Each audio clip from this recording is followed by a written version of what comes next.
Before we begin, I just want to say one little organizational thing, because I forgot to say it. Shall we start now? Or? Yeah, let's begin. Okay, let's begin.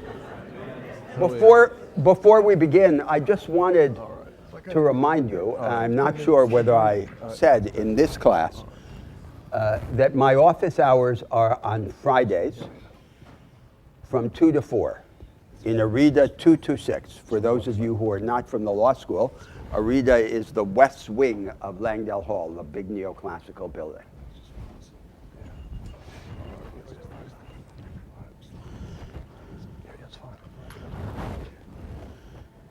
Okay, let me, first, we do have on the website now the Paulson lecture or talk at the K School, where one of the students stood up and asked the question on the essay. And some of you may have seen this. What grade do you think Mr. Paulson would get? He vaguely remembered the Great Depression. He may have read a book or so about it lately, but it was I thought it was stunning how inarticulate he became. But you can watch that. It starts at one. What is it? It's 1 hour 7 seconds or something. You can just see student asks the course question, and then we're going to be sending Paulson a little note saying, "Dear Mr. Paulson, you did not succeed in answering things." So today it's a great pleasure to give you Damon Silvers. Damon is a graduate of this law school. He's a graduate of this business school. And the only thing that keeps his soul honest is he hasn't got an economics degree to go along with it. In my view, he is the leading light, or certainly one of the very few leading lights in the AFL-CIO, who are both powerful intellectuals and committed people.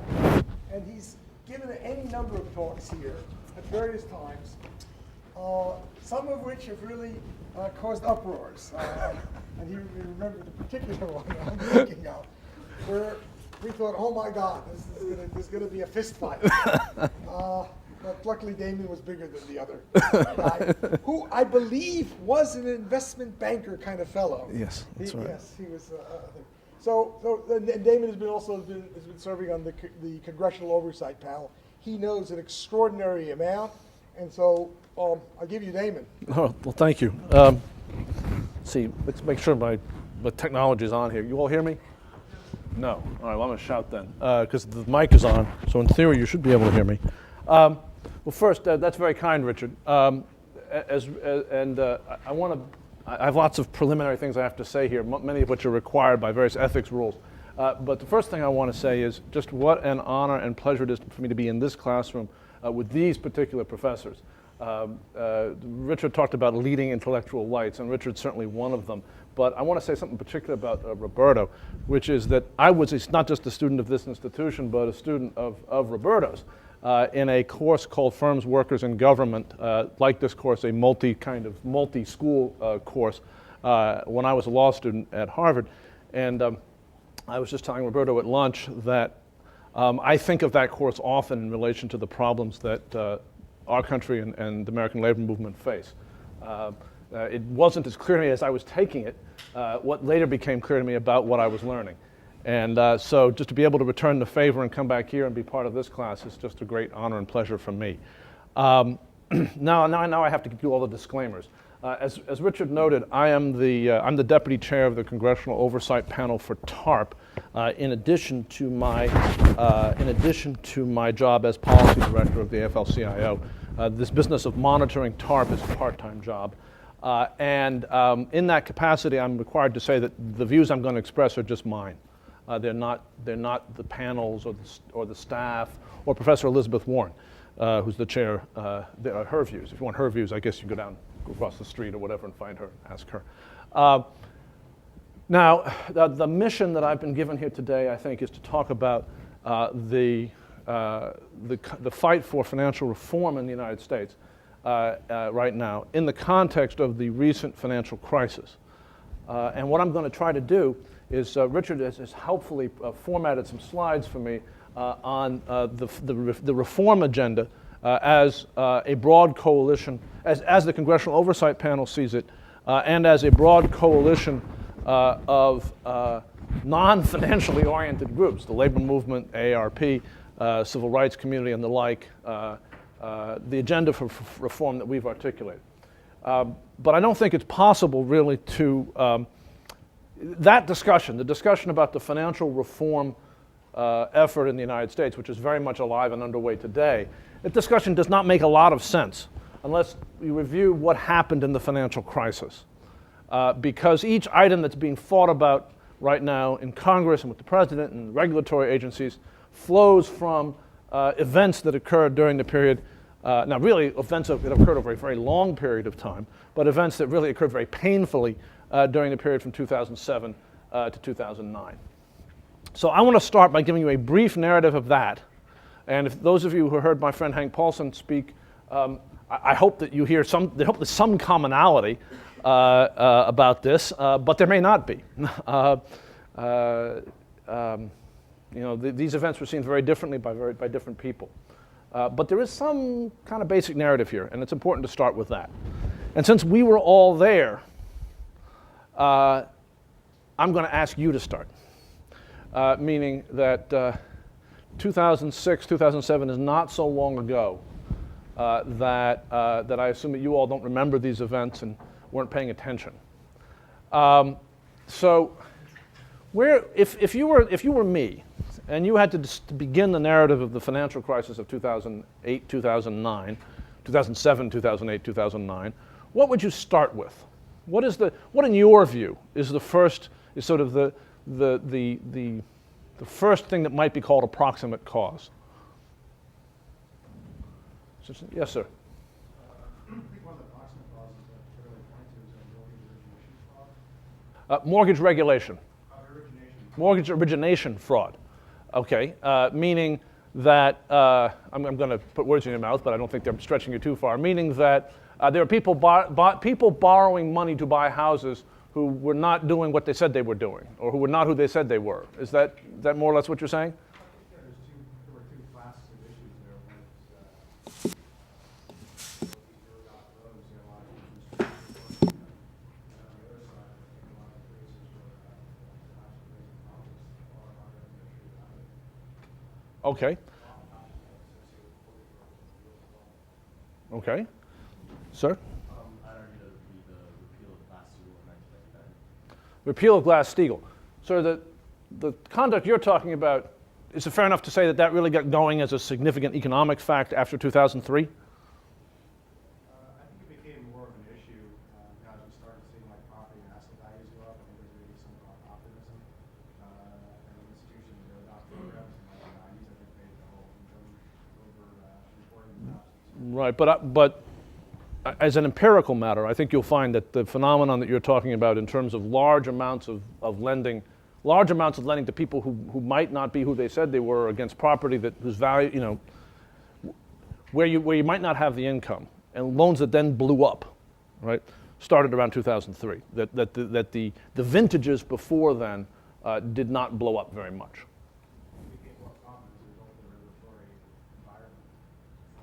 Okay, there's a regulatory environment, all right? But you, sir, you point to Glass-Steagall repeal, which is 1998. Why do you see that as a cause? It really allowed for the creation of like financial institutions that were too big to fail, that had diverse arms and insurance. Too big to fail or too complex to fail? Both, I guess. I guess that's what people mean when they say big. Right. Did we have big banks before Graham Leach Bliley? We did. Right.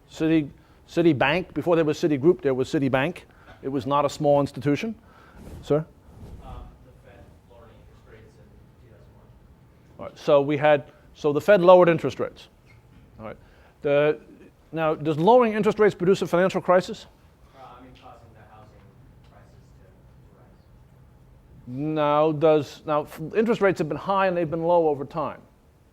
I submit to you that between 1945 and 1970, right, mortgage interest rates were largely about the level at which they were at their lowest point. Right? So why does lowering interest rates have anything to do with a financial crisis? I'm not being harsh. I want to, I want to tease it out. So I guess my thinking was that it, I guess, triggered the housing bubble, which I guess subsequently led to the crash of the housing bubble. And Okay. Well, low interest rates had something to do with the housing bubble. Probably wouldn't have happened had there been very high interest rates, right? Maybe it's part a necessary but not sufficient condition. Maybe, right? Other hands are up. I'm sorry. Yes, sir. Yes, you. Securitization of the mortgage problem. I mean, just turning a problem which would have occurred in the mortgage industry into something which was then moved into the United States financial sector, and then something which was transported to other sectors. All right. So there's a contagion effect you're suggesting as a result, transmission effect. There's a transmission effect as a result of securitization which would not have occurred otherwise. That you might have had, say, you're suggesting that you might have had the failure of particular institutions that made bad loans, but you wouldn't have had a system-wide crisis without that.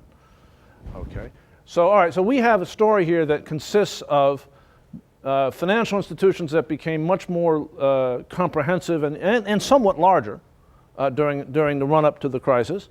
We had an environment where, for a variety of reasons, which you didn't get into, you just stated that there were that underwriting standards deteriorated, and people got away with. I mean, look, there have always been people who'd like to steal, right?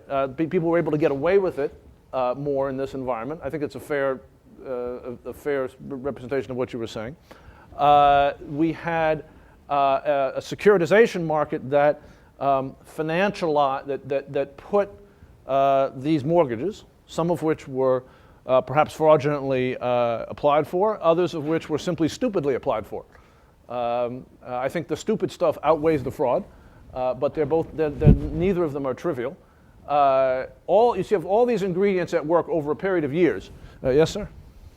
No, so I would just add the liquidity issues. So although you had the transmission effect of a lot of the securities, you ended up having a lot of liquidity.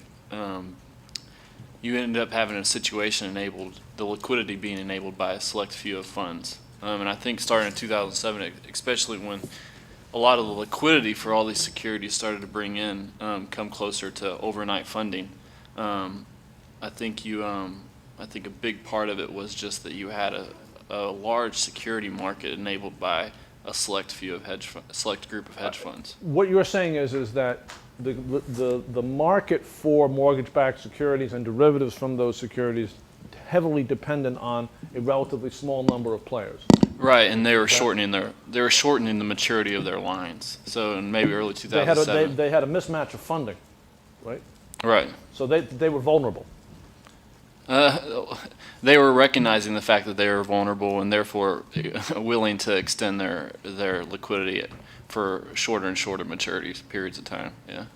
So that's a background condition, right? Yeah. That's what you're suggesting, right? That set of circumstances existed as a structural feature of the mortgage-backed securities markets and of perhaps the CDS markets and other markets that are related to them in the period before the crisis. Is that? Right, and I think this is a key point in the transition from just mortgage-backed securities to other structured products like you referenced, and CDOs and other different types of conduits that effectively were enabled and empowered by a select group of funds. Is a key transition point from everything being dollar to dollar to a significant amount of leverage. To a pyramid of leverage structures, right, that was vulnerable. Right. Okay. Now, why is it that, let me, I'm a simple-minded person in certain respects, right? The answer that I was looking for, which all of you gave in different ways, with the possible exception of Glass-Steagall, which I think is a deeper cause, was the mortgage market. Was that you had these profound structural problems in the mortgage markets. Underwriting standards deteriorated, institutions levered up. You had a business model built on originate and distribute, and there was a regulatory issue. Is anyone familiar with what the regulatory issue was in the mortgage markets? Yes, sir. Well, the Fed had been given the power to regulate the market in, I think, 1994, but they never exercised that power. And especially when it came to subprime mortgages, there was a lot of unregulated and unverifiable stuff that was going on there. Right, and now, that's absolutely right. Now, why didn't some other people who might not have been quite as deregulatory as Alan Greenspan's Fed was, also had the ability to regulate what you might think would be major actors in the mortgage markets. The FDIC is a national regulator for small banks. There's the Office of the Control of the Currency. They regulate national banks. There are state bank regulators, some of whom were very aggressive around consumer protection issues during this period. Why wasn't that effective? But, yeah, sure, you can. Well, I think it's tough to take, I think there was a central banker that said it's tough to take, the job of the central bank is to take away the punch bowl just as the party is getting started. And I think similarly, it's very hard for a regulator when things are going well to actually step in and say, no, we're going to not let you go on with doing this. And this is going to cause structural problems later. Oh, well, I think you're kind of describing the Fed there. What I'm representing to you is that there were people motivated to do something during this period. All right? Some of whom actually controlled the regulatory agencies. All right? Why weren't they effective?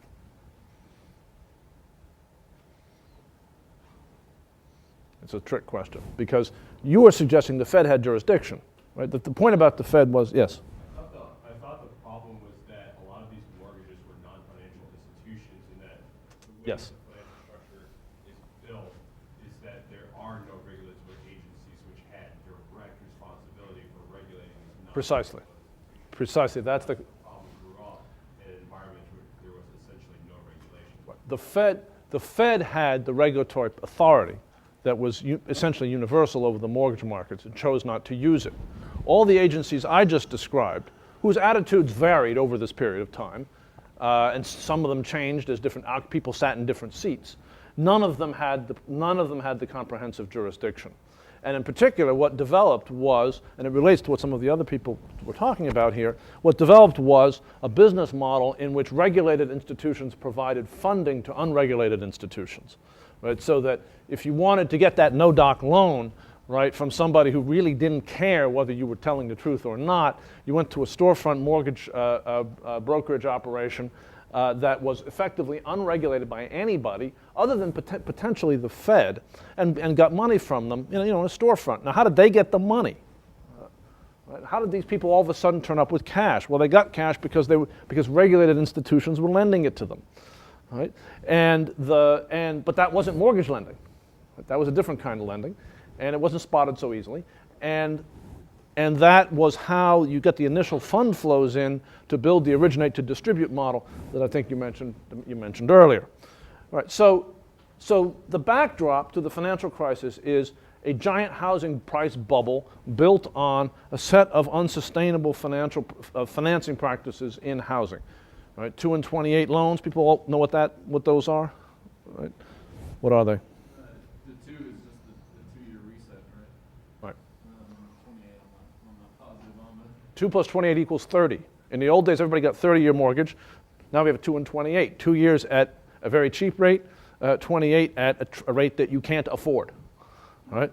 All right. Banks underwrote the loan to the 2. But by underwrite the loan, I mean they made a decision based on whatever it was they were told about the person's income as to whether they could afford the payments for the first 2 years, and did not underwrite to the 28. Right? It kind of makes the no-doc or the fraud issue irrelevant if you're not underwriting to the 28. Now, what was the assumption underlying this behavior? Why would any business person behave this way? What was the assumption that made this rational? Yes, sir? House prices will always go up. Housing prices will always go up.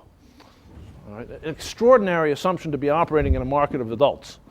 You all at least would have the excuse of not having been fully conscious to remember this, but in many U.S. housing markets from 1988 to 1995, from 1988 to 1992, housing prices went down. And in many such markets, and in many U.S. markets, they didn't recover until the mid-90s. I personally was able to own a home because I was able to buy it during that period. So I remember it very clearly. For some reason, all the bank regulators in the United States forgot this during the mid-90s. I mean, not during the mid-90s, during the first years of this decade. All right, so that's the backdrop. That's the backdrop to the financial crisis. What was the event and that backdrop is important when we talk about financial reform, because much of the most highly contested issues in financial reform today arise out of analyses of this backdrop we've just been discussing. All right. Now, it's not the whole backdrop. There are other backdrops, and I'll try to get to some of them. There's a very long-term issue about financial deregulation that goes back well before the events we've just been talking about. But it is too long a story for today. And I'm going to try to deal with sort of more proximate events, because the more proximate events drive the politics and the policy of what is happening right now in Washington. All right, so what is the moment at which, see, during the period we've just been talking about, during the run-up to the crisis, during going back as far as Graham Leach Bliley, there were senators who said when Glass-Steagall was repealed that a crisis will follow as sure as day follows night. There were people who pointed to the increasing leverage present in the GSEs and Fannie and Freddie as a problem. There's a man named Ned Gramlich who sat on the Federal Reserve Board, who is now dead, who was famous for having said, you know, we have a really bad problem in unregulated mortgage markets. Something's got to be done, and who was ignored. All that went on during this period.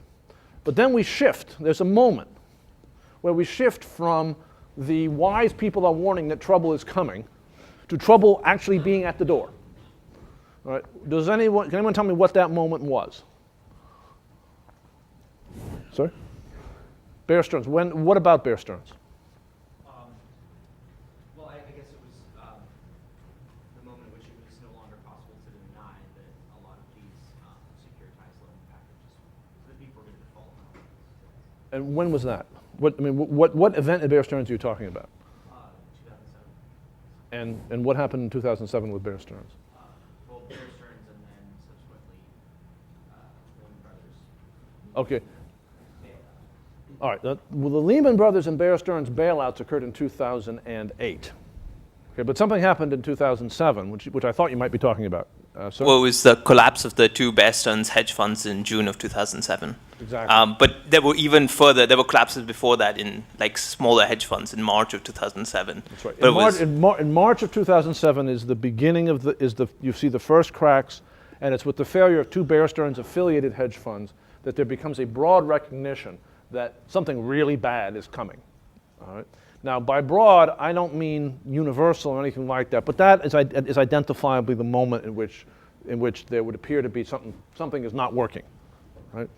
Now, just tell you a little story. I happened to be meeting on another subject, and I can't remember even what the subject was, with the number 2 person in the Treasury Department on that day, on the day that the Bear Stearns collapse, the Bear Stearns hedge funds broke.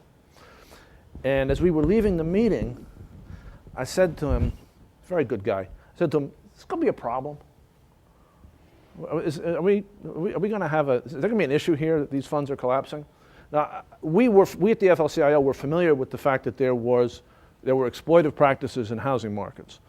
But there were a lot of bad things, at least in our view, going on in the Bush administration, and we were not particularly focused on that one as the one that would end the world. And I confess we were mistaken not to be that focused. But we were aware that there were problems, and we were particularly aware, in a broader sense, that credit markets were overheated. And I don't mean overheated in the sense that rates were way up, but the opposite. Right? That it was that was generally possible in global credit markets at that time, in the spring of 2007, to get cheap credit to do risky things. We were focused on hedge funds and private equity as places where you had a lot of risk built up without the risk being well priced. Okay, so it was in that context, not in the housing market context, that I posed the question. And the fellow said to me, "Oh no, everything's fine. Not going to be a problem." And this was early in the summer. So then the summer wound on, and now what is it about hedge funds that raises issues here? Why might say, a financial journalist say that if hedge funds start collapsing, there's going to be problems. That's going to be a big problem. For example, but let me just start it. Why would a hedge fund collapse? How many of you all have mutual funds? Personally. A few people raise their hand. Has anyone heard of a mutual fund collapsing? Never heard of such a thing, right? They go up, they go down, they don't collapse. Why do hedge funds collapse? I'm calling you too much. Anybody else? You too. Yes, sir.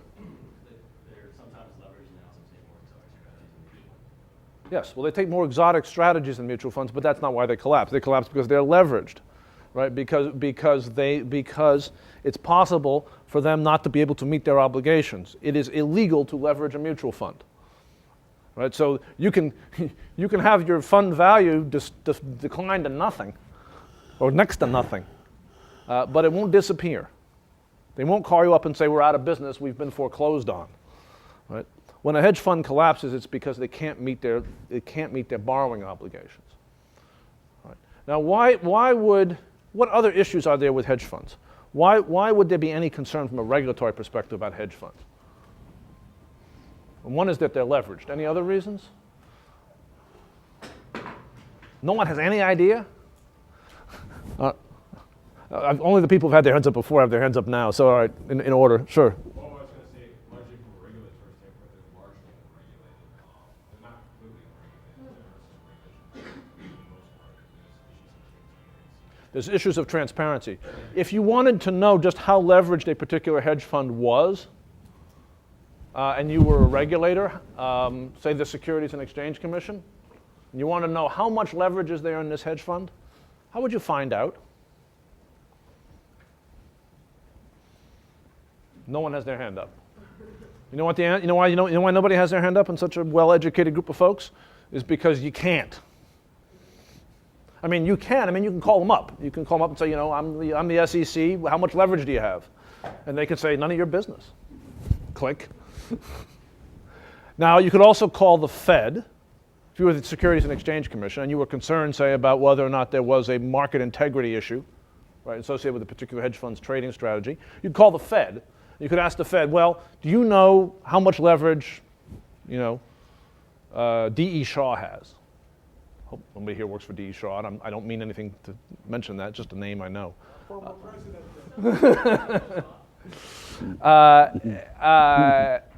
If you, I'd forgotten about that. So you could call the Fed, say how much leverage have they got? And the New York Fed would scratch their head and say, well, we don't really know. We could, if you give us a couple of weeks, we can make a few calls to the people that we actually regulate and figure out how much they've lent. And assuming that they're doing all their borrowing in the New York Fed and not somewhere else, in the New York Fed covered world and not somewhere else, we might be able to get you an answer in a couple of weeks. What's the problem with getting them an answer in a couple of weeks? Yes?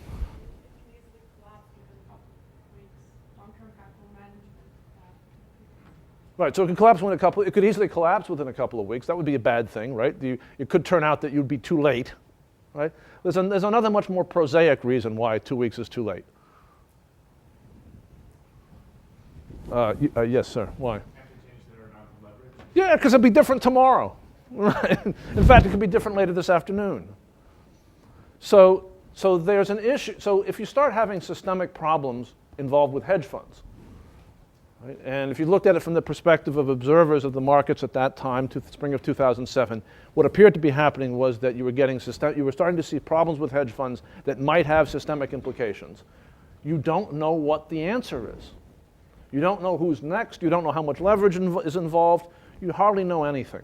And you have no way of getting real-time data fast enough to be able to act on it from a policy perspective.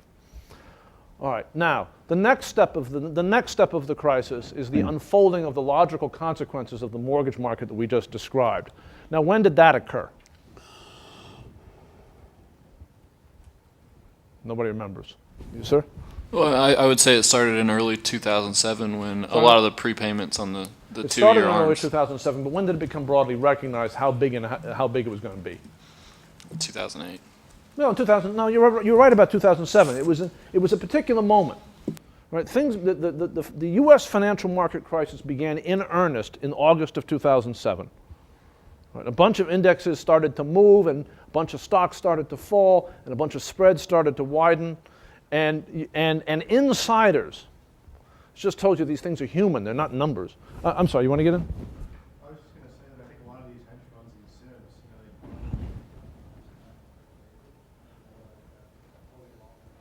think what happened around that time was the asset-backed commercial paper market basically dried up. Yep, that's right. That's right. No, that's exactly one of the places where the crisis turned up first, was asset-backed commercial paper.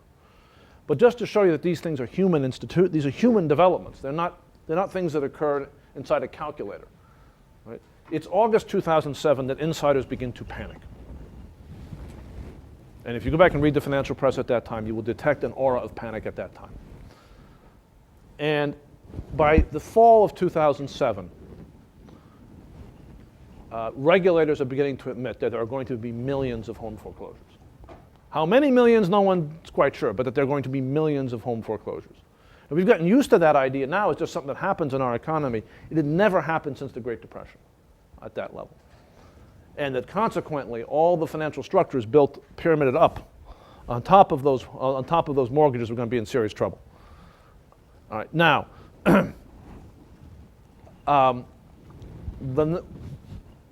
you then see a long period of time in which policymakers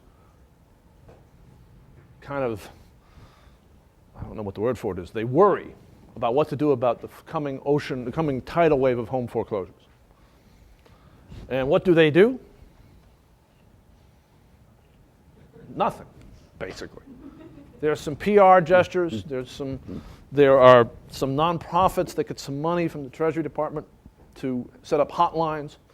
But basically, the tidal wave comes. And then we move into the next phase of the financial crisis. And what's the next phase? I'll come back to you because you were talking about it. What's the next phase? The bailout. So who got bailed out first? Right. Bear Stearns got bailed out first. So the next thing that happened was, and it had a lot to do with liquidity issues and short-term funding for investment banks, Bear Stearns collapsed. Bear Stearns called up I forget what they called, Paulson or Chris Cox, head of the SEC, and they said, we're going down. We're going to be bankrupt in 48 hours. Because basically we can't fund our lives, we can't get the short-term funding that we're depending on. And then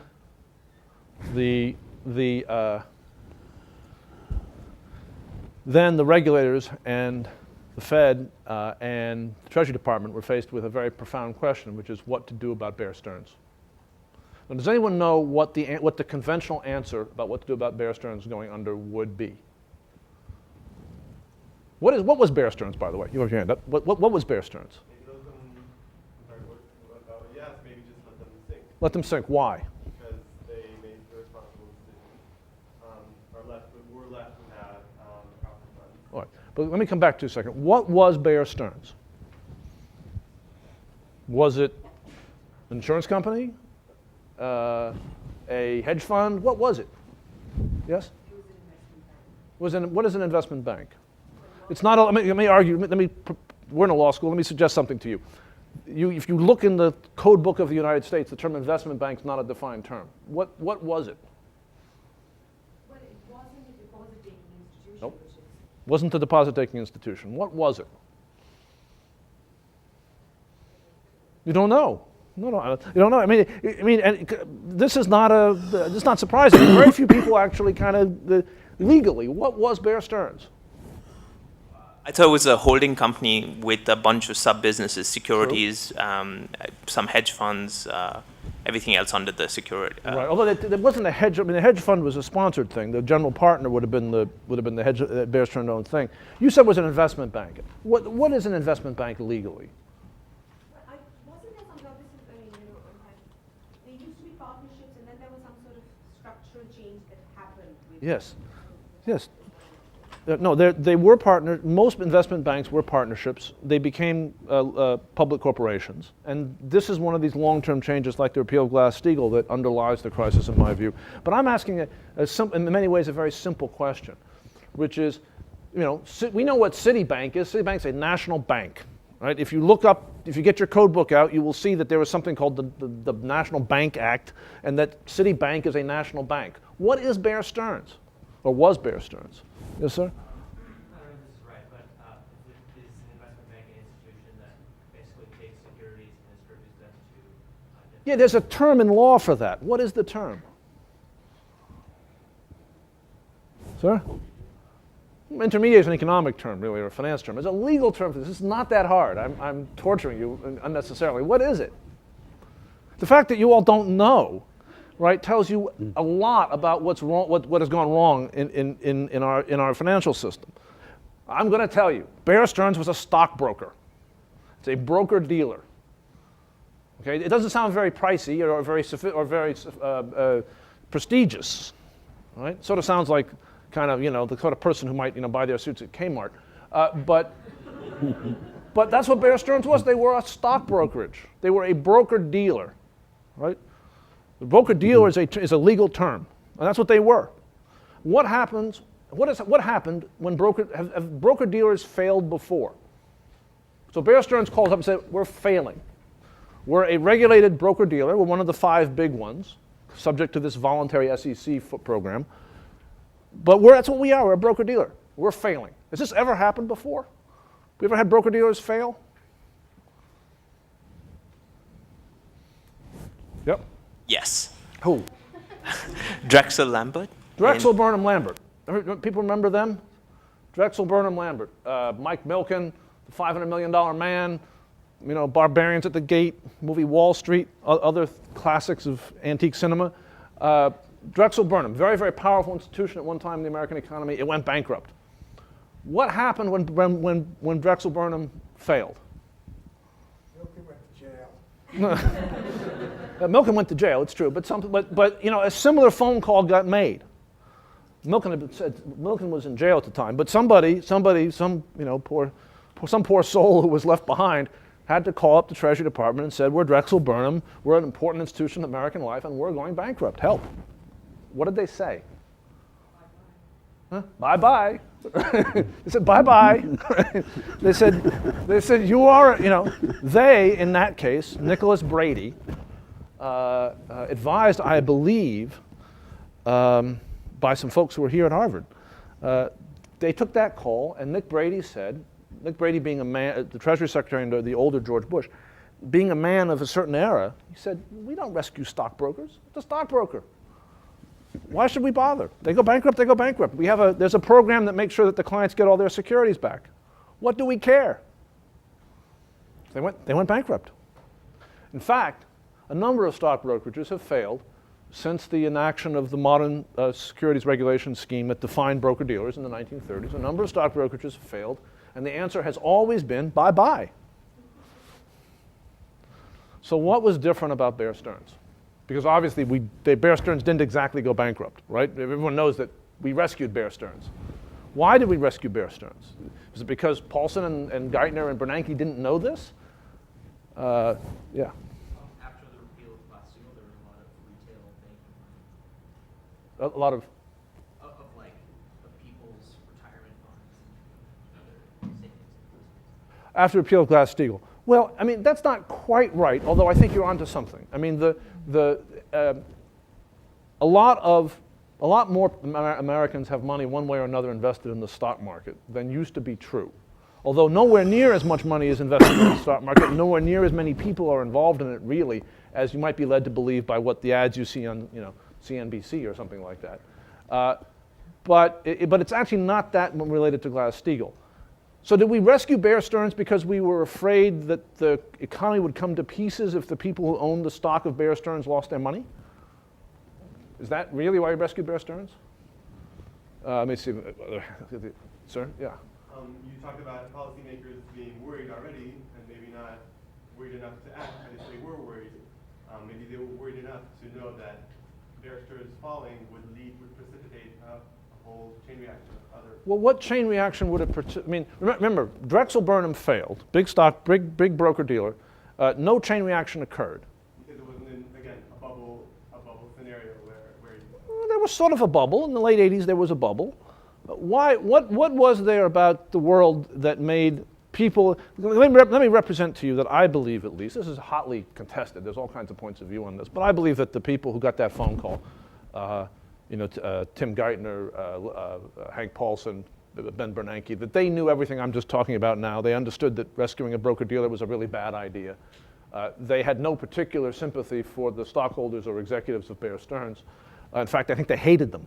And they were that's been talked about a lot in the gossip columns. And yet they rescued them. And so why would that be? I could be wrong, but I think that Bear Stearns had a lot of like mortgage-based securities, like off-balance sheet securities that they were trying to dispose of at the time. Had it been made apparent that these securities were the reason that Bear Stearns had collapsed, all these other securities would have been in a much more like pressured state to dispose of them as well, further driving down the price. It was sort of like a contagion from Bear Stearns failing.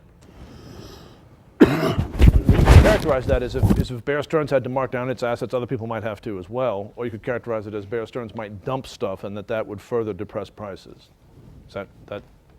Sure. Well, I guess it's not only that, but just because like Bear Stearns was not able to get rid of these, assets. Some of these assets would suddenly become like not okay. Right. Markets prices there would be a perception that it was very dangerous to hold these particular assets, and prices for those assets would fall, and other institutions that held those assets might come under various kinds of pressures themselves. A kind of bank run, even though Bear Stearns wasn't a bank. There's a fear of a kind of bank run in a non-bank financial marketplace, and I think this comes to some of the points you made earlier. Is there any connection between why they rescued Bear Stearns and the opacity issues, the lack of transparency issues we were discussing a few moments earlier? Yeah.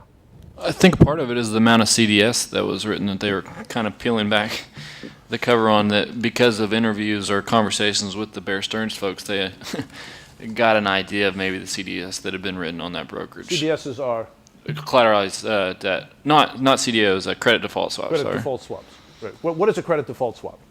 You go bankrupt, we're going to pay the people that have funded some type of insurance for the bankruptcy.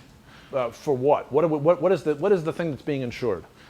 The firm or the corporation or the entity proper against bankruptcy. Against all consequences of bankruptcy? It's simpler than that. It's not. A CDS is not an insurance policy written against the entire consequences of a bankruptcy. It's something much simpler. Sir? It's a default on a certain bond. Yeah, it's a default of a bond or a note, or it's a particular it's a particular obligation. Now the assumption is that this only becomes relevant when the firm goes bankrupt, but it's not overall bankruptcy insurance. But it is insurance. Right? This is a wonderful example of something that I think Joe Stiglitz has said, but I may not be attributing it properly, about financial innovation. Right? Credit default swap, private equity fund, hedge fund. What do these terms mean? Do they convey anything to the typical? I mean, here in this room, among people, people aspiring to play in this game, you all may know what all these things mean. But if we walked out and if we had walked out into Harvard Square or into, Park Street T station in 2005. See, now everyone kind of vaguely thinks these things are important and has some vague notion of what they are. But if we'd walked into Park Street T station and asked a random group of people, what are these things? People would just look, other than people who are in the business, people would just look at you like, oh, who knows, right? I mean, what does this stuff mean? They're all fancy terms for things that have been around forever. Right? A private equity fund, despite what its name is simply somebody who buys companies on borrowed money, right? And does so in an unregulated fashion. A hedge fund is nothing more than somebody who manages money and does so in an unregulated fashion. Right? A credit default swap is nothing more than bond insurance. It's been around forever. Right? There are no. I will submit to you, there's no such thing as financial innovation. Right? That everything that went on in this scandal went on in the Renaissance. And we've actually got documentation for it. And that if we had the documents, it probably went on in Alexandria 2,000 years ago. There is no such thing as financial innovation. What there is Madison Avenue. And that's what all these terms are. There's also legal innovation.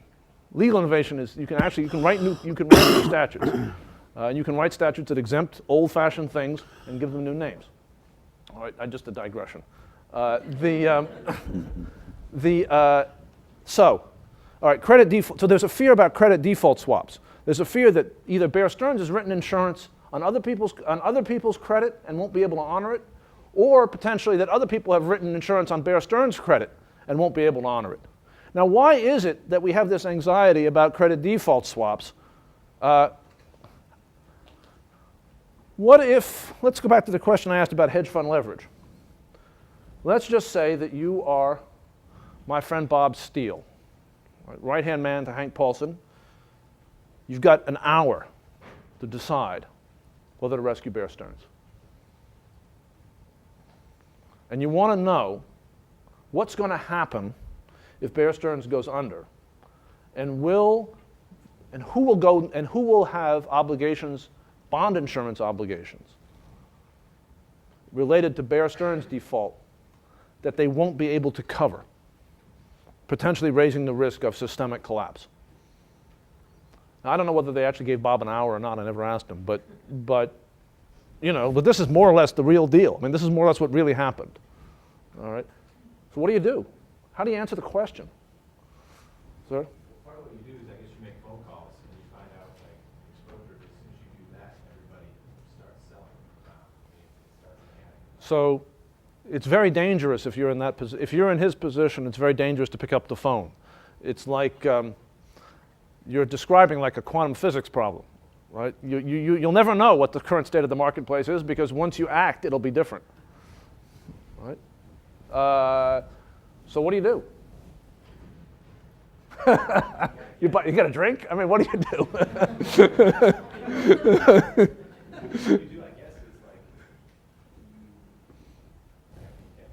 All right, well, let me submit to you that you can't find out.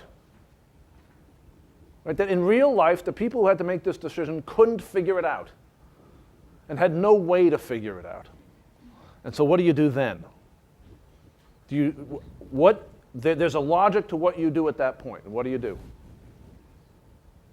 Some type of this kind of ghost corporation that I think we've seen where they're allowed to hover right above bankruptcy, but you're not actually pushing them through to the actual bankruptcy. Well, let me tell you that Bear Stearns is not a bank; it's a brokerage. But because of the various ways in which the world changed during the 20 years prior to this, they've been kind of acting like a bank, and they got a funding problem, and the money is running out the door. You can't let them hang. Right? They're going to be in Chapter 11. Somebody's not going to get paid. The whole thing is going to end up in the bankruptcy courts, right? 24 to 36 hours from now. And you don't know what the consequences are going to be. Not just because the CDS market is completely unregulated, there are no capital requirements behind it, and there's no transparency to anybody, but because Bear Stearns is the #1 prime broker to hedge funds. And so Bear Stearns has a huge network of transactions going on with hedge funds, including the provision of credit back and forth, that you can't see. And how much, what's the asset value of hedge funds at this point? Nobody really knows, but it's something like $1 trillion, and some of them are leveraged 35 to 40 to 1, and you don't know who lent them the money. So what do you do?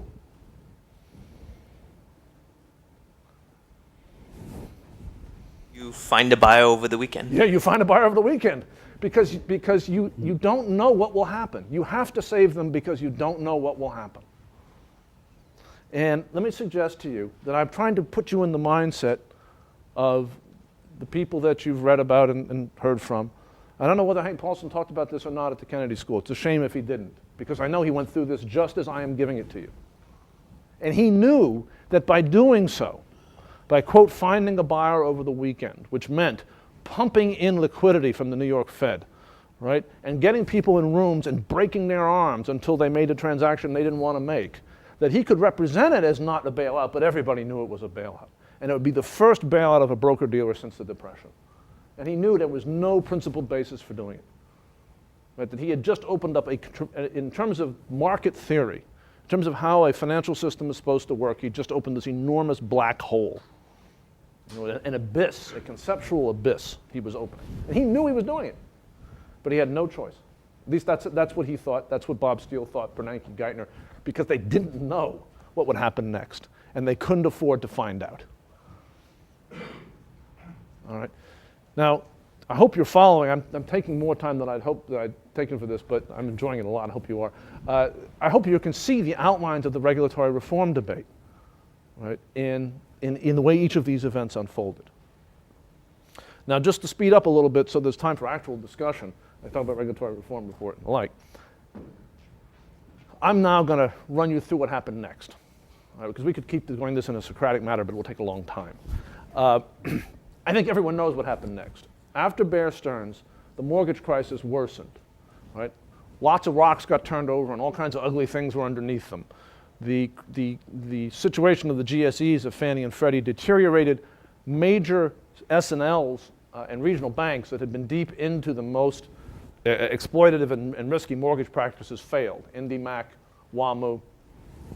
And it became clear that Lehman Brothers was going next. It was only a matter of time. That Lehman Brothers had a similar set of problems as Bear Stearns. And these things unfolded over the summer of 2008.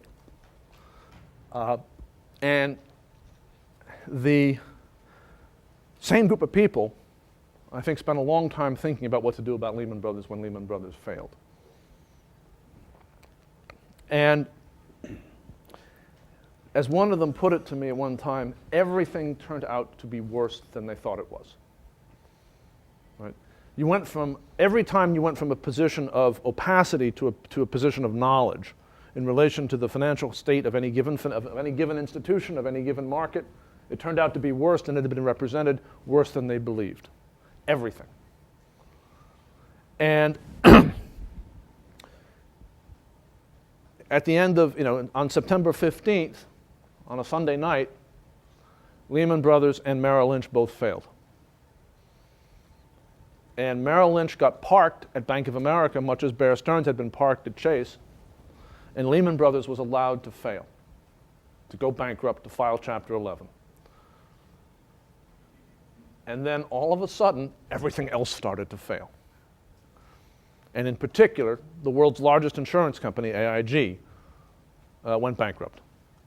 Now again, we rescued AIG.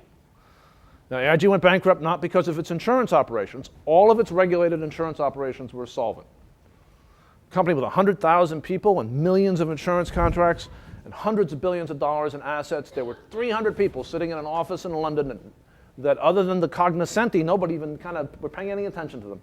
And they blew up AIG by trading in credit default swaps without any capital to back them.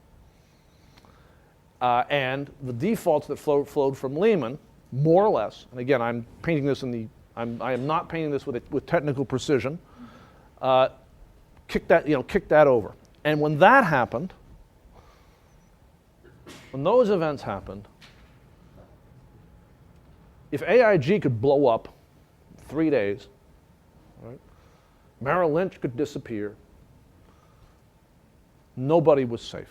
And there was no confidence in any balance sheet anywhere in the financial system globally at that point.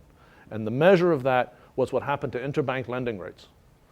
That they went from essentially something close to treasuries to being junk bond rates for the world's largest banks to lend to each other on an overnight basis. A lot of people said at the time that it meant that no bank trusted that any other bank was solvent overnight, 24 hours. But what some people have explained to me is that what it really meant was that no bank was confident that it was solvent. That nobody wanted to let any cash out the door to anybody for fear of what could happen to them. It wasn't a borrower credit issue, it was a lender credit issue or a lender liquidity issue.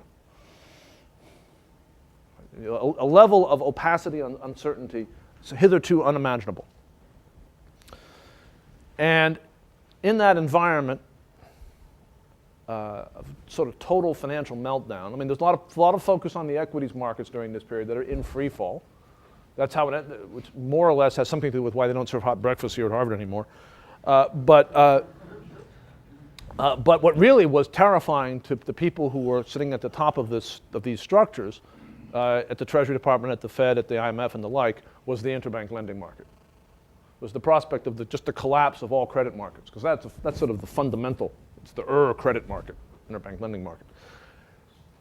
And in this environment, you have the enactment of the Emergency Economic Stabilization Act, which is the statute that put TARP in place.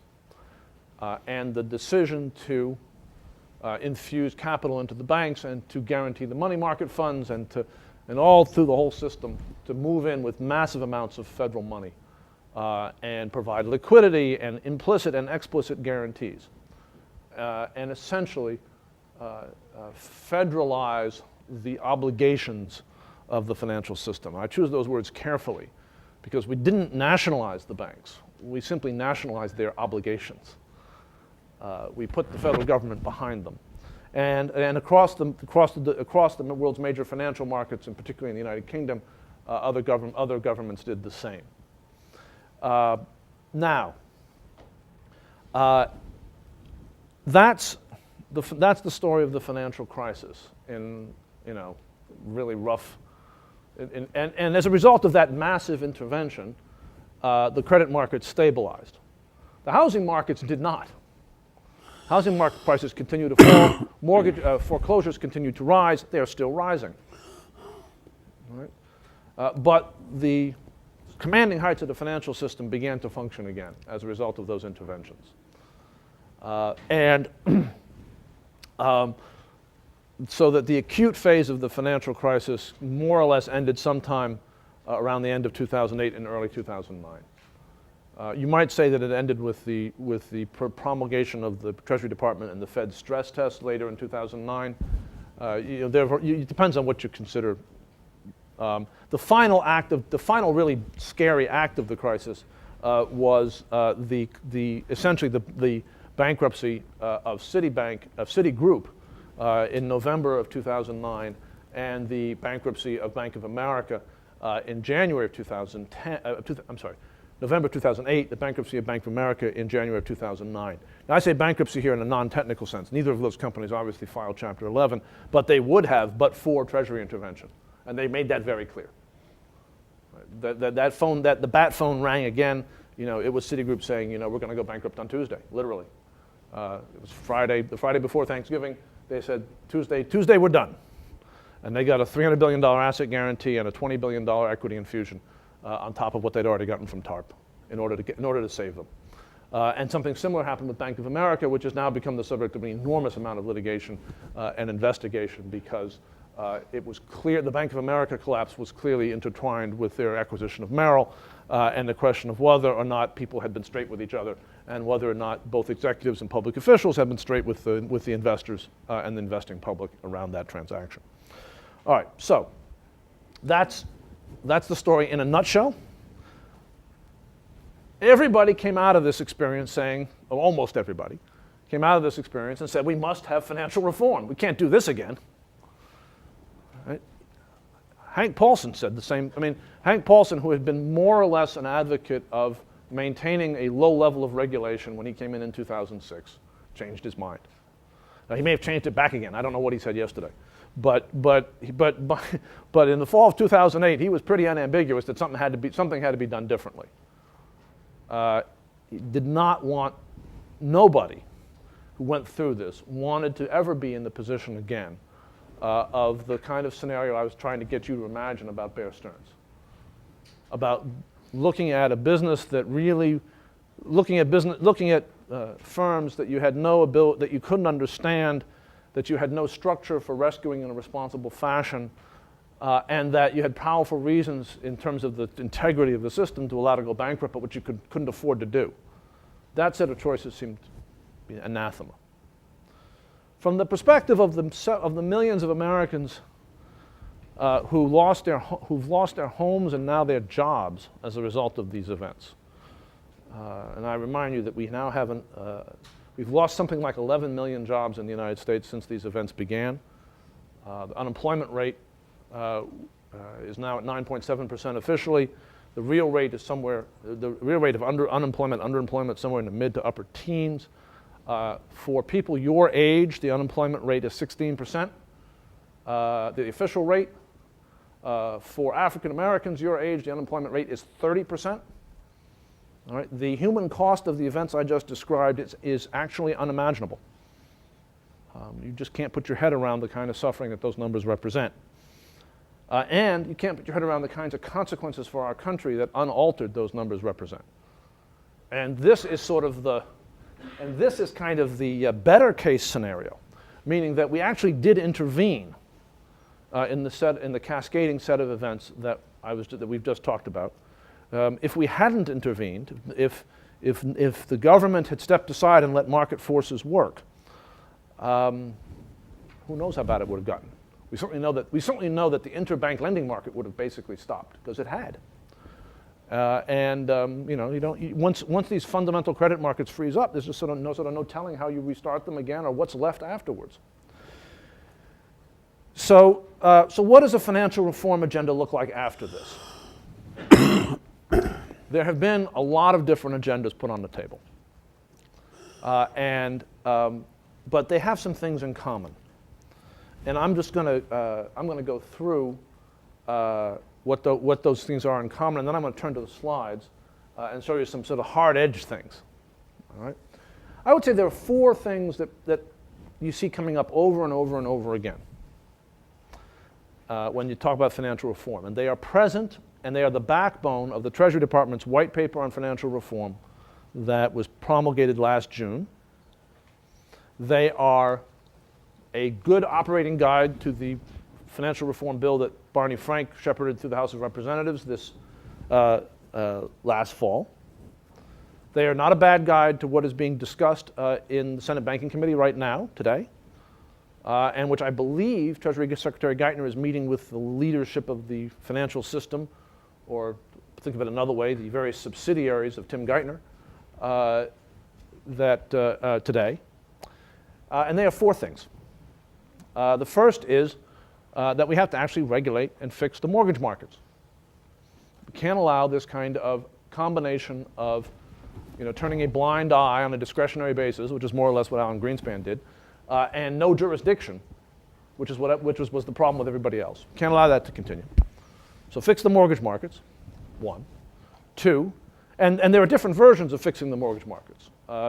People with a more, I would say, sort of laissez-faire bent look at Fannie and Freddie and say, well, that's really where the fix has got to be. But everybody agrees you've got to do something about the mortgage markets. They can't be allowed to function as they did during the period before the bubble. 2, and this is kind of connected to fixing the mortgage markets, but it's not quite the same thing, is that you can't, is the debate about consumer protection in the financial markets. The President of the United States has said, and I agree with him, that you can't really ask the people who are entrusted with the safety and soundness of the banks to also be entrusted with protecting their customers. Now, it's not because those things are actually conceptually in contradiction. The banking system has to work for all its parties. And when consumer protection isn't done right, you do get banks exploding. Because the consumers can't pay back the loans and the banks are insolvent. That's sort of more or less what happened in the mortgage market. The problem is that culturally it doesn't work. You ask the safety and soundness regulator to think about the consumer, and they treat it as a secondary task in relation to their primary task of dealing with the bankers about their balance sheets and profitability, a setting in which the regulator's mentality is we want healthy banks, profitable banks, so we're generally in favor of profitable products. It's hard to square those 2 things culturally. So consumer financial protection, the integrity of consumer financial protection is second. The third is what we just talked about at great length, which is shadow capital markets. Derivatives, hedge funds, private equity funds, off-balance sheet vehicles. Somebody in the conversation mentioned SIVs, special investment vehicles and special asset vehicles and the like. All designed to hide things from the New Deal era system of disclosure. President Obama gave a speech at Cooper Union during the campaign where he famously said words to the effect of things should be regulated in finance for what they actually are as opposed to what lawyers call them. And regulating the shadow markets is all about that. And by regulation in finance basically comes down to 2 things, or 3 things actually, 3 things. transparency, capital requirements or leverage limits, whichever you want to call them, and essentially suitability or fiduciary duties, which is the most paternalistic side of the equation. And essentially applying those concepts to these legal and PR innovations as they are applied to the same types of activity in their old-fashioned guise. So if a credit default swap is nothing more than bond insurance, it ought to basically be regulated like bond insurance. You ought to have capital requirements and some oversight in terms of the fairness of the terms. And 4 is the favorite of Mr. Geithner and Mr. Bernanke, is systemic risk regulation and resolution authority. Somebody's got to be watching over this system as a whole. Somebody's got to have the authority to step in and tell actors in the markets to stop doing things that are dangerous. And if we ever again get a circumstance like Bear Stearns or Lehman Brothers or AIG, where an institution that is not formally insured and regulated like an FDIC-insured bank, when an institution is in trouble and it appears as though the consequences of that institution going into Chapter 11 will be systemic, that there's a process for taking control of that institution and winding it down in a way that mitigates the systemic consequences without pouring the public's money into the hands of the very most culpable people in the entire system, which is what we frankly did over and over and over again during the period of the financial crisis. So those are the four planks of financial reform. And there are differences of opinion about them, obviously, but that's where the battle is being fought. Underneath them, you can look at those 4 planks and you can look at them from 2 different ways. One way is to look at them as we have a financial system. It's a wonderful system. It's so flexible, it's so dynamic, it taps talent globally, it provides resources to activities that we could never get resources before. This doesn't quite sound so persuasive now, because one of the things that people used to say was that it enabled people to buy homes who could never buy homes before. There's some problems with that. But there's this story that we have this wonderful system and it's just got a little out of hand. And it needs to be managed properly. I think if you look at a lot of what has come out of the financial community, among thoughtful people in the financial community, you get some flavor of this type. That yes, I mean, I think Jamie Dimon, for example, was a very thoughtful guy. He's the head of J.P. Morgan Chase and the head of the only bank that really got through this, with, as far as anybody can tell, without actually needing help. Right? The guys at Goldman who say they got through this without help are lying. And it's self-evident that the rest of them needed help. Chase seems to be the only one that actually sort of got through without needing help, except, and Dimon will say this, except he needed help because everybody else needed help. Right? If everything else had collapsed around him, Chase would have gone down too. Jamie Dimon would say we have a wonderful financial system, it needs a little bit more responsible management at a regulatory level. That's one story. The other story is the story that you occasionally hear President Obama lay out, which is what we did during the last decade or so is fundamentally in finance and with broader economic consequences. It's just fundamentally on the wrong track. Not that we ought not to have sophisticated financial institutions or that we ought not to have financial markets, but that the whole nature of what it is that we look to those markets and institutions to do, the way they were organized, the role they played in our society, wasn't right. And in my view, and you can obviously tell where I'm coming from the way I describe these things, in my view, there's no better way to grasp this than to understand 2 facts that can't possibly be true on a sustained basis of any large economy.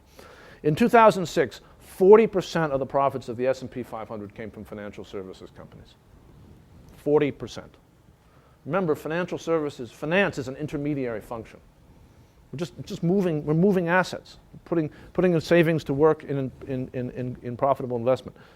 40% of the profit made by our 500 largest companies, which is a very large portion of our economic activity, 40% of the profit comes from this intermediary function? That's not a sustainable thing. Secondly, it's not a sustainable thing unless you're Singapore. I mean, unless you're basically unless your country consists of a collection of office buildings. The second fact is that at the same time, roughly, by some estimates, 25% of the GDP of the United States derived from financial activity, indirectly or indirectly. Again, a crazy number. Now, some reforms can be cut either way. But the ones where the real battle gets joined are ones that clearly are about changing the nature of what is going on in our financial system in some serious way. And Richard has kindly made a couple slides that talk about some of those reforms. We got to go through to the. All right. We've been through these. Here we go. Whoop, go back. Go back. All right. Financial speculation tax. This has now been endorsed by the major governments of Europe. This is the idea that we basically tax financial transactions, a little bit, but enough to make a lot of the sort of overheated activity significantly less profitable. Now, this sounds like a minor thing, but it's actually not. Conceptually, it's a proposal that basically says we think there is such a thing as too much financial activity, and we're going to tax it in such a way to make some of it go away. Fundamentally, public policy for the last 30 years has been all about promoting more and more and more financial activity. Paul Volcker's proposal, which is Paul Volcker's proposal on the slides? I don't think so. Yeah. Paul Volcker's proposal, which President Obama has embraced, to partly undo the undoing of Glass-Steagall, to basically say we're going to have banks that are utilities and they lend money, they take deposits and lend money, and they're going to be insured and protected, and then we're going to have essentially. You can call them stock brokerages or hedge funds or whatever. We're going to have people who play in the securities and derivatives markets, and those people are going to be uninsured and are going to be allowed to gamble, and if they lose, they lose. Back to the so long see ya model of financial institution bankruptcy. That proposal is a proposal for real serious structural change. It's not as serious as some other people's, as some more fringe ideas, but it does envision a different world than the one that we just created. It's not just about managing it on the edges. It's about saying that the type of institution that Citigroup, the Bank of America became, or the Goldman Sachs became. Goldman Sachs, often described as the world's largest hedge fund, is actually a bank holding company with access to the Federal Reserve window. Right? That collection of facts, Paul Volcker looks at and says, right, got to stop that. So these ideas represent the four pillars I talked about a moment ago, or the pillars of the debate. These ideas represent the sort of next step up, right, in terms of actually trying to sort of say we're going to do something really different. Now, what's going to happen in financial reform? I have no idea. But actually, I suspect that we're going to see a financial reform package pass the Senate. And that then we'll see the kind of thing that goes on in our politics now all the time, where you have a House version and a Senate version, and it's fought over, and something emerges and is voted through. I think there will be financial reform. I think it will address the four pillars we just talked about, or I just talked about. It will address those four pillars. But the question is, will it address them effectively? Or will it be another, or will what we end up with is something that purports to make change, but in fact is riddled with the same basic contradictions that I hope this discussion of the roots of the crisis brought to the fore. Right? Things that, loopholes which enable activity to be done outside the regulatory system without capital requirements, without transparency. Consumer protections that only apply in certain places and not in others. Institutions that we say we're not going to rescue and thus we don't regulate them. And we don't require them to, we don't regulate them, and we don't have insurance funds to bail them out, and then when they fail, we bail them out anyway. Right. Will a system be designed that ends up there, or will we actually, at a minimum, get to the level of management? Let's lay aside the question of whether we actually change things fundamentally, but will we actually manage the system we have so that it is not susceptible to the kinds of events we've just been through? And I think that's an open question. It's just not clear. And there's a giant political war going on over it. In many ways, the size of the political war is heavily dependent, or heavily caused, by the fact that we rescued all these folks in the first place. Right? Because although the financial system has not been engaged in the particular sins of the mortgage market recently, mostly. The business models remain the same, and the resources that are devoted to those business models, the profitability of them remains somewhat similar, and that hires a lot of lobbyists. And that's the fight that's underway right now. And I remain pretty confident that we're going to see something that's pretty real come out of this. And the reason I do is because I think this is an area where the president has decided to draw a line. I'm not quite sure where the line is, but I think he's decided to draw a line. And I think that the presidency remains a very powerful institution in Washington. And with strong presidential leadership around an issue that's as compelling as this, that it will be hard for the forces of inaction in Congress to prevail. But that's about as far as I'm going to get in terms of predictions. And now I'm going to turn the floor back over to you all.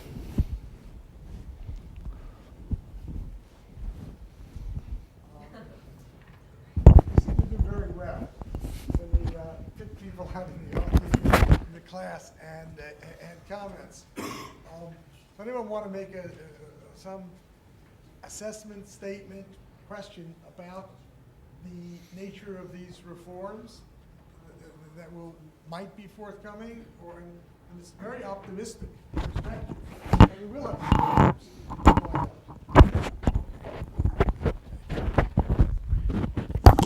So maybe this gets us off on a bit of a tangent, but I wonder what you think we should do about the unemployment situation, the extent to which that solution can be a part of any kind of financial reform effort, if not which one should come first, and how they might interact to help drive some kind of recovery.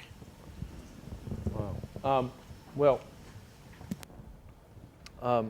I think that there's a deep relationship, obviously, between the unemployment, between the level of unemployment in the country right now, the projections of long-term economic stagnation, which are kind of the baseline projections that we're dealing with right now, coming out of, the Congressional Budget Office and the like. Right? There's a deep relationship between those and the question of the financial system. The way in which there's it would take a long time to go into all the ways, but I'll just mention two of them. One is that we really haven't fixed, despite the fact that we've rescued the banks, we haven't fixed the credit system, particularly for firms that are not large, for operating firms that are not large enough to be able to access the bond markets. This may be the kind of consequence of leadership teams that think about the world entirely in terms of public markets. Right? Most businesses in America have no ability to access the bond market. They need to be able to borrow money from banks or bank-like institutions like CIT, which went bankrupt, which was not saved.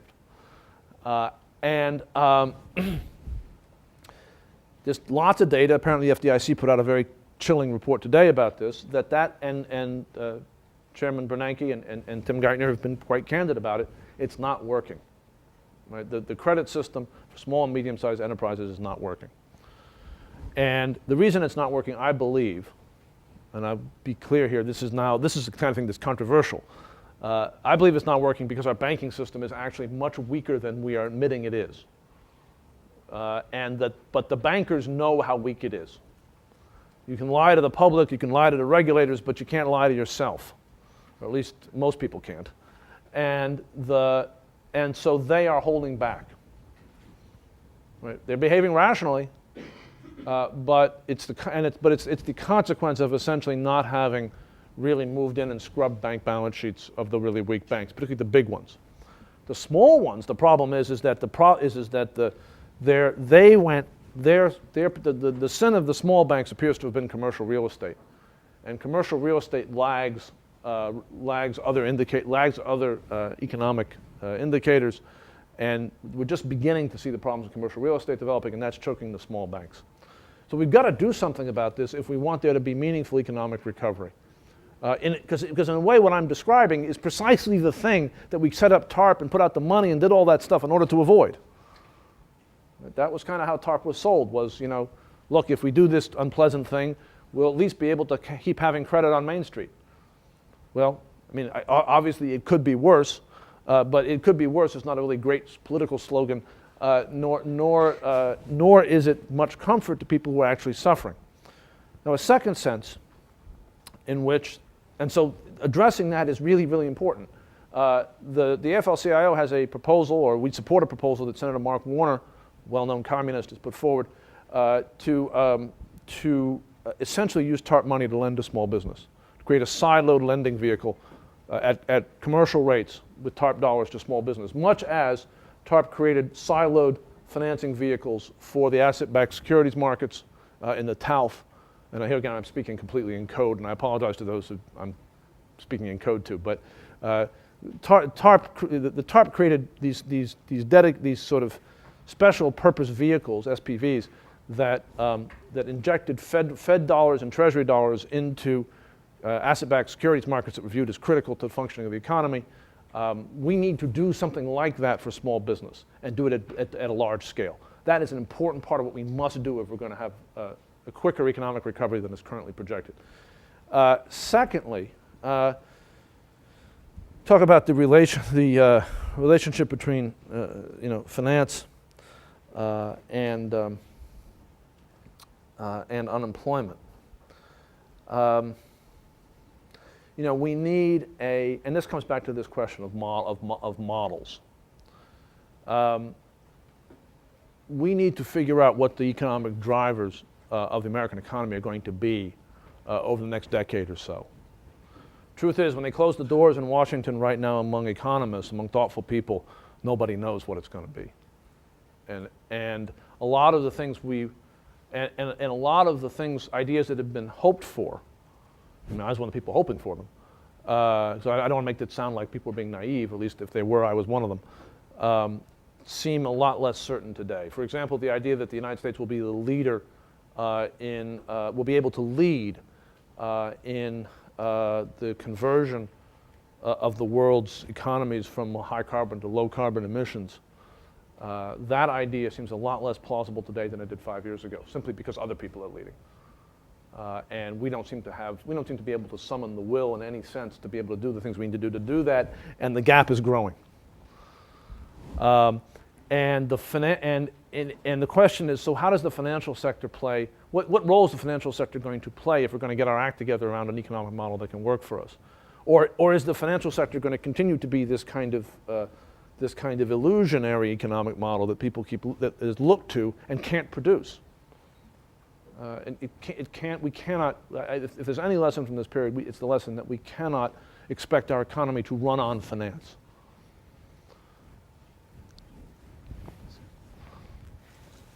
I've heard it said that one of the endemic problems with regulation is that the regulators come to adopt the views of the regulated, and the regulated, in fact, operate as a kind of lobby group for their own interests, and they lobby the regulators. And I mean, can you comment on that? I mean, there's probably an element of truth in it. Whether it remains true under these circumstances, I don't know. But it's a difficult problem to deal with. Yes. Yeah. I mean, about what can I say about what you said is yes, that's true.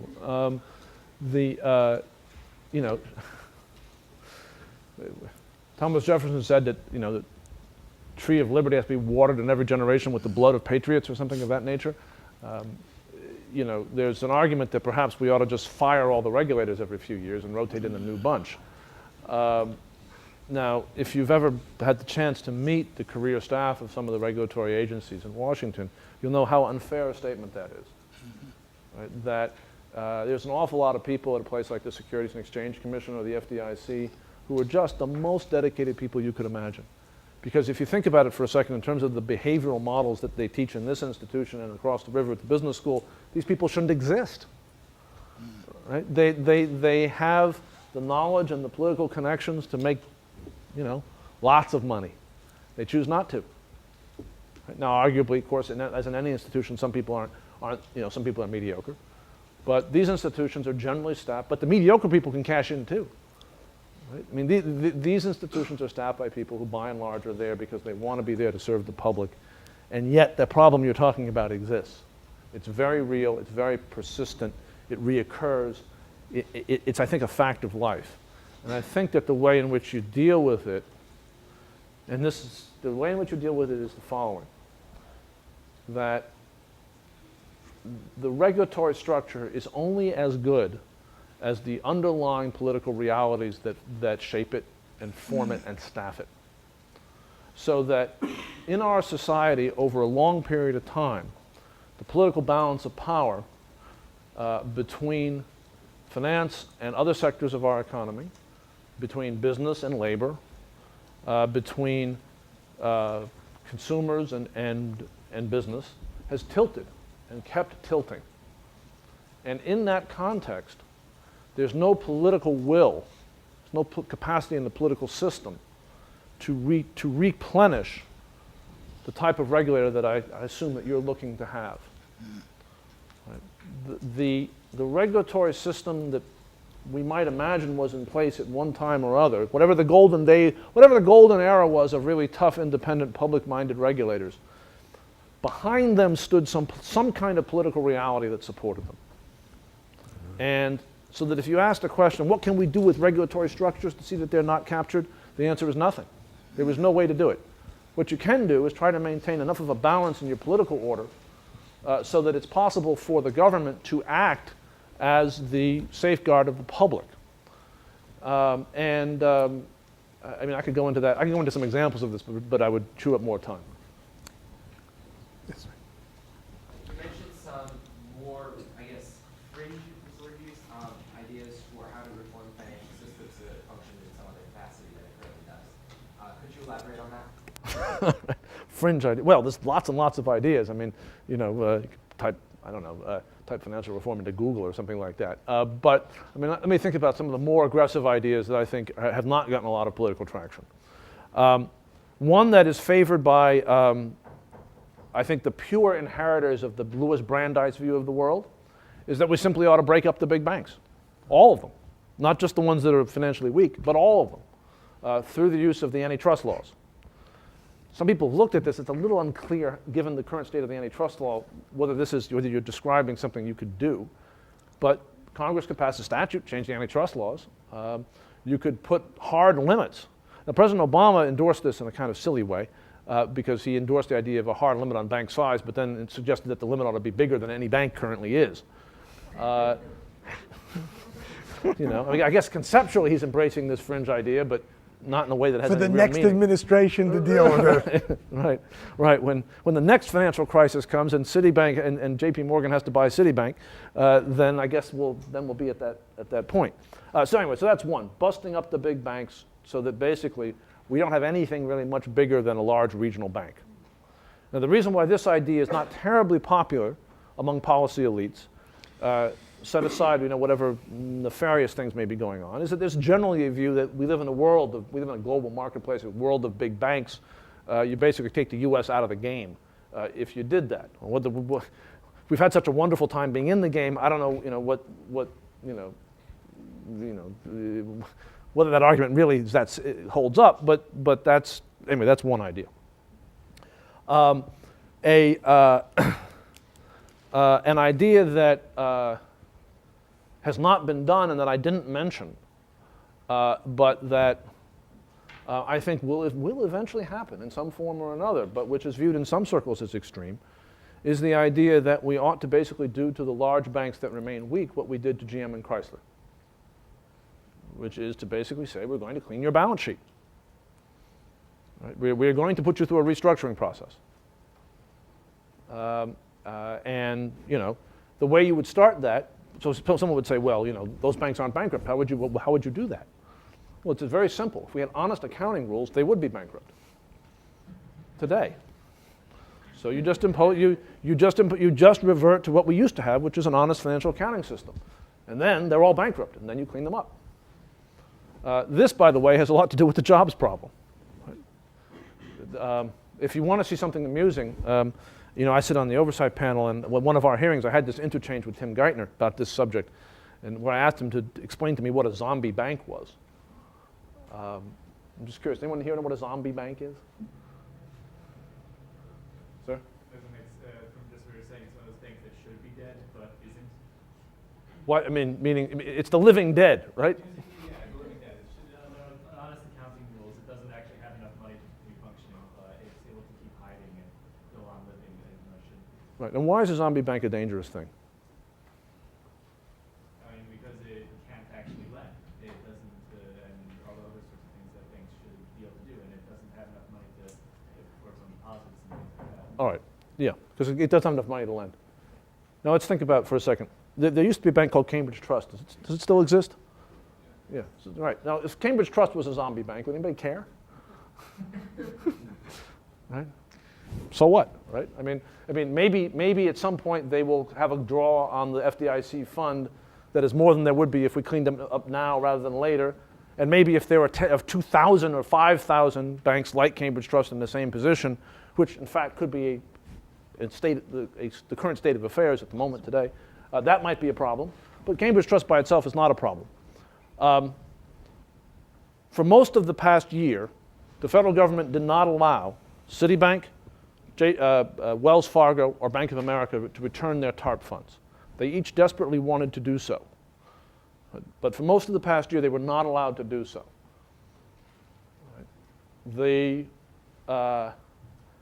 Which suggested that they might not be in the best of shape. Because the only criteria for being allowed to return your TARP funds was, were you in good shape or not? Now those three banks, bless you, those three banks have combined assets of something on the order of $6 trillion. So their zombiness, to use a technical banking type term, their zombiness is a macroeconomic fact. Right? It's not an interesting example of a business problem. It's an economy-wide problem. $6 trillion is about 40% of the assets of the banking system. Okay? So I'm giving you a long answer, but that's one answer. That's I mean I haven't been coy about this. I think this is what we need to do, and I think like Japan in the 90s, we're eventually going to do it, or we're going to suffer from infinite problems. Now, and let me just tell you an anecdote about this because I meant to tell this anecdote a while back in this talk. When I was first on the Congressional Oversight Panel, I was somewhat daunted by the responsibility that had been conveyed to me, put on me. Probably nowhere near as daunted as Elizabeth Warren, who was chair, but and I, realized that while I've got a couple of degrees from this institution, I'm actually not a banking expert in the way that their real banking experts are, and I wanted some advice about what to do, about what to think about, and I had the opportunity to have lunch with senior members of the IMF's team on financial crises. Sort of, if you're in this class, it's something you can aspire to. You can join the IMF financial crisis team. You can imagine them, armed with HP-12s, parachuting out of airplanes, into bankrupt foreign capitals. Into Washington. Right. Well, yeah. They could hop a cab down Pennsylvania Avenue. So I sat down with these guys, and they were what you'd sort of expect if you've had any experience in international financial regulation. You recognize that there's a certain type of person who often is involved in these types of institutions. And particularly Europeans. They're like very carefully spoken folk. They're often you just run into this sort of very careful, very mild-mannered, somewhat steely characters. And so I sat down to lunch with them, and I figured, this is going to be a complete waste. These guys aren't going to tell me anything, because that's just what they are, right? They're international financial diplomats. So I said to them, listen, I've got this position, and I really don't know that much about this, honestly, and I would love some advice. So the senior one of these guys says to me, he says, you understand, he says, all financial crises are the same. They're all the same. They all begin in asset bubbles, usually involving real estate. He said, governments respond to them. All governments respond in the same way. There are 3 stages of government response. The first stage is denial. And I think if you think about the story we told earlier in the class, you can define these stages for yourselves. The first stage is denial. The second stage is subsidization. And the third stage is nationalization. Everyone goes through all three stages. The longer it takes to get to stage 3, the more damage will be done to your real economy, per the question about unemployment. And then this was the kicker. And he said, and the time it takes to go through the 3 stages is the most precise measure that the International Monetary Fund has been able to determine for the level of political corruption in your society.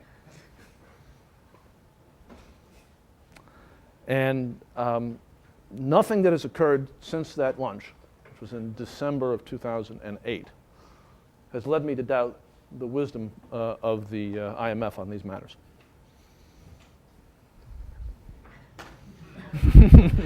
Question? One more? I'm sorry, yeah, lots more. I just don't want to. Going back to the speculative aspect of this crisis and kind of comparing with the Great Depression, we see that this financial crisis, the current one, Yeah. is kind of pushed forward another player, which is the rating agencies. Yeah, I didn't mention them. Created some Right. risk illusion and sold investments that were explosive, Yeah. but marketed them as safe. Are there any ideas about regulation in this field? Yes, there are. And I apologize. It's part of what I should have talked about, and it's a big subject. Rating agencies are an important piece of what went wrong here. Rating agencies perform a really valuable function in credit markets. Right? The rating agency credit is unlike. Credit is really different than debt is really different than equity in terms of investments. In that equity, there's 1,000 views as to what the future will hold. You can have all pick your stock price that you're aiming for. You believe it's going to get to. With credit, other than broad movements in interest rates, it's basically only one question: they're going to pay or they're not going to pay.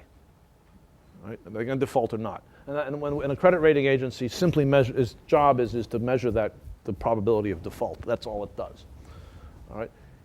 Having credit rating agencies solves a collective action problem. You don't have credit rating agencies, everybody's got to do it for themselves. Right? It's expensive. So having credit rating agencies, in my opinion, is not a bad thing.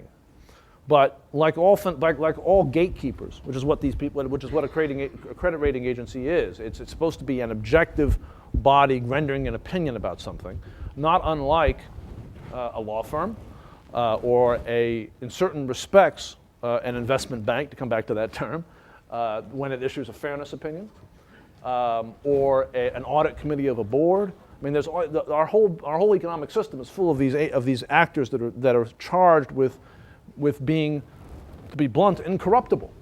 Right? They're charged with giving a truthful answer to a question, where a lot of money rides on, and not being susceptible to market forces. If you think about it for a moment, that's really what we ask of these folks.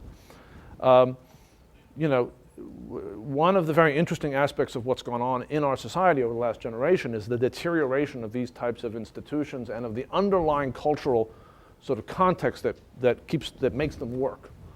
It's a great tragedy. I mean, they didn't come from nowhere. They were people built the bar, the profession of accounting, even the credit rating agencies. They were built by people who created cultures that sustained them. And their deterioration and their replacement by market forces in every respect is a profoundly dangerous and destructive thing. In the credit rating agencies, what happened in the credit rating agencies was they get paid by volume. They've always been paid by volume, but that never loomed quite so large as it did when all of a sudden we were securitizing the world's largest financial market, the mortgage market, the U.S. Residential mortgage market. Because all of a sudden, right, the credit rating agency sees a whole different future for itself, right, based on volume. And you've got internal compensation practices that, per some of the dogmas that became popular in American business in the last generation, pay for performance and all that, right? Pay for performance in the credit rating agency didn't mean pay for the accuracy of the ratings; it meant pay for volume. Because that's how you generated the numbers. So there are basically two kinds of approaches to credit rating agencies that have come out of this to credit rating agencies coming out of this scandal. Not scandal, but scandal, coming out of the financial crisis. One approach is the approach of saying, okay, credit rating agencies are valuable, but we can't let them just float out there. They've got to be regulated in much the same way as after the Enron scandals, we decided to regulate auditors. We got to regulate the business model. We got to really, and in some respects, the business model has to be changed. And there are a number of ideas for how to do that, ranging from simply changing the metrics for compensation within the firms to changing who pays, so that it's not volume driven. The other model, which I think has largely but not exclusively associated with the Republicans, is the model of let's make the credit rating agencies disappear. Let's not have that function, right? Because the function is because it's an illusion of security, right? Let's let players in the credit markets play in the real world, right? Where it's on you, right? Now, that's the argument that's going on around credit rating agencies right now. And I think that the world of, I mean, look, I have very clear preferences and things, and I think that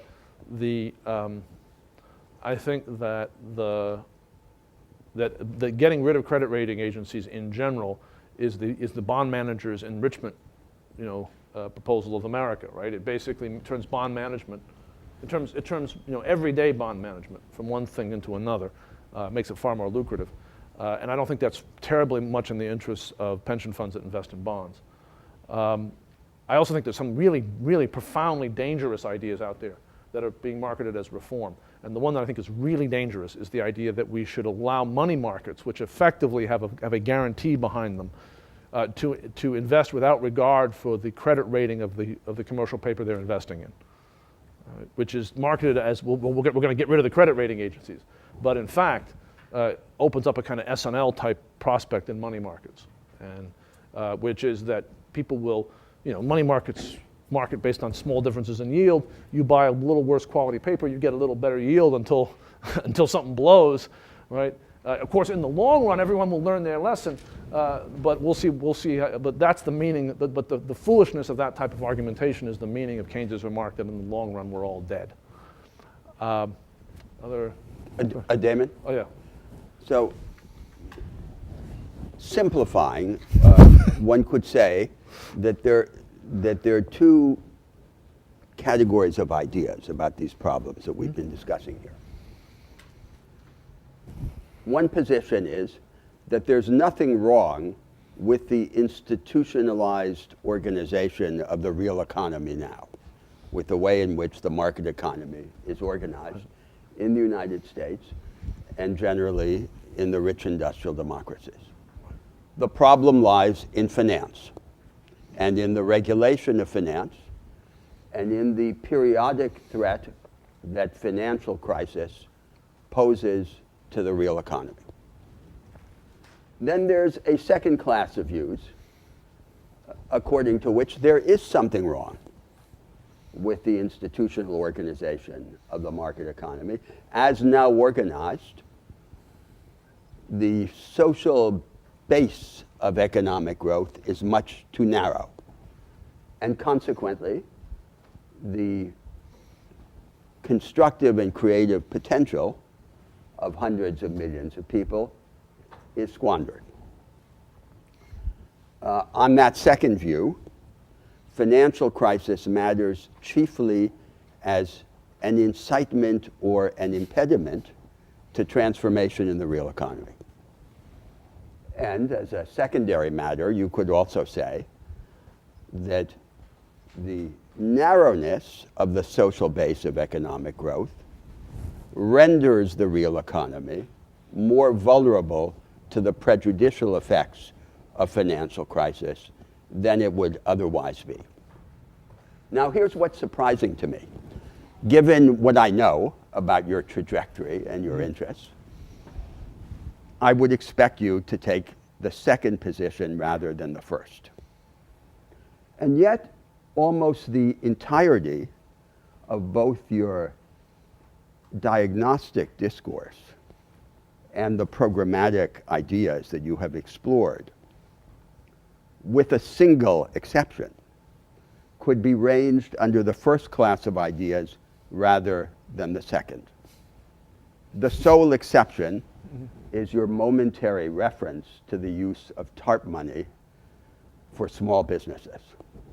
How am I to understand the significance of this apparent mismatch between your intentions and your discourse? Well, Roberto, the answer is simple. Richard asked me to describe the current financial reform debate in Washington and some of its antecedents. I have a whole other speech about diagnosis 2, which I will now try to encapsulate in about 30 seconds, because I strongly agree with the way in which you characterize the problem under diagnosis 2. And in fact, I see this entire narrative, I hope this doesn't disappoint anybody, but I see this entire narrative we've just been discussing as what some intellectuals might call epiphenomenal, meaning that it's about that the growth, the sort of the metastasizing of finance within the Anglo-American countries, particularly, and a few other places that followed along with us, is a symptom of some of what you were just talking about, and not the cause. And in particular, let me give that other speech in 90 seconds. We've had in the United States, and I think, you correct me if I'm wrong, but I think this is what you were talking about. We've had in the United States the unwinding, we had a period in the United States when workers captured productivity gains, and where we became a more egalitarian society, a society where education was more universal, where people had more time to spend with their families than they had in the past, when there was a whole range of improvements in people's real standard of living during the period after World War II for about a generation and a half. And there were similar developments in some other parts of the world, not in the entire world, but in some other parts of the world. And again, I speak from a kind of US-centric perspective, it's what I know. Starting around 1970 and in earnest after 1980, these developments reversed. We have had stagnant real wages, a deterioration of the social insurance system, a weakening of our public education systems, starting with California, but the dynamics that weakened them in California have spread throughout the country during the 80s and 90s in terms of tax revolts and the like. And we have had intense political pressures against that and we've had, I think, public policies that have been designed to intensify those dynamics. Public policies around labor market regulation, public policies around labor unions, public policies around trade, public policies around tax. One of the great little secrets of American life is that during the period when we had the greatest kind of boom in the United States in terms of incomes and corporate profits, the highest marginal personal income tax rate was 91%. And that income tax rate funded things like the interstate highway system, which makes it possible for us all to drive down to New York, come back again in a weekend, and which led to enormous amounts of economic growth. Now, we sort of systematically dismantled these structures, and I'm not saying necessarily 91% is the right marginal income tax rate, but I'm just saying that we had a set of structures, we dismantled them. The result we got was wage stagnation and the gradual collapse of both our pension system and our healthcare system, right? And our educational system, and an inexorable squeeze on people's time in terms of the balance of work and family, which is a really important thing in people's lives. Now, against that backdrop, there has been, I think, for a generation, great political pressures to do something about it. And the solutions and the types of solutions that have come out of that pressure have been pressures for more tax cuts, because if your wages are stagnant, right, you're going to be less and less happy with paying taxes on them, and it's a cheap way out. A trade-off between savings and current consumption that moves more and more in the direction of consumption. What I would call, to use a technical term, eating our seed corn. And the end result, and the last stop on this train, this very destructive train, was the substitution of leverage and financialization for incomes. Right? That is what this is about. And there is a way in which our financial system had to be deregulated because the alternative was facing the fact that our middle class was being impoverished. The problem is not the deregulation of the financial system. The problem is Roberto, what you identified. And just a word, we have here discussed the use of a pseudo-democratization of credit as a proxy, as a functional surrogate for the redistribution that failed to take place. That's right. This is, again, this is my own term. It's not, real economists have told me this is not really fair, not precise, but my term for it is idiot Keynesianism. Right? That Keynesianism is the idea that you borrow money at the public sector, at the government level, to stimulate an economy that is depressed.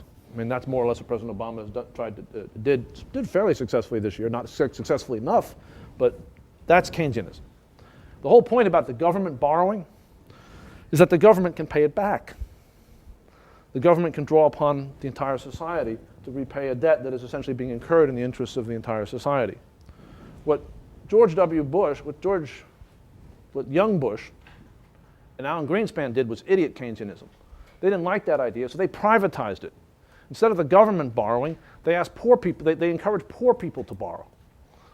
Poor people whose common characteristic was they couldn't pay it back. Here we are. And you know, that's a failed strategy for redistribution of wealth, because it doesn't actually redistribute the wealth. The poor people end up owing all the money to the rich people. And when they can't pay it back, everybody's poor. At least until the public bails them out. And one of the great injustices of this situation is that we had two groups of people in terrible trouble. We had the banks, basically owned by the wealthy, not entirely. There's some distribution of stock ownership among the rest of the country, but 50% of the ownership of the stocks of the banks rests in the top 5% of the population. We had the banks, they were in terrible trouble. We had the homeowners, they were in terrible trouble. Right? Who did we bail out? Right? We didn't bail out the homeowners, if that's any clue. The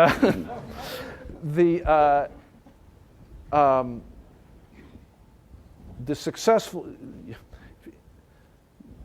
what was the post-New Deal, post-war American strategy for building a middle class was essentially, with a lot of government support, increasing wages in the private sector as productivity increased.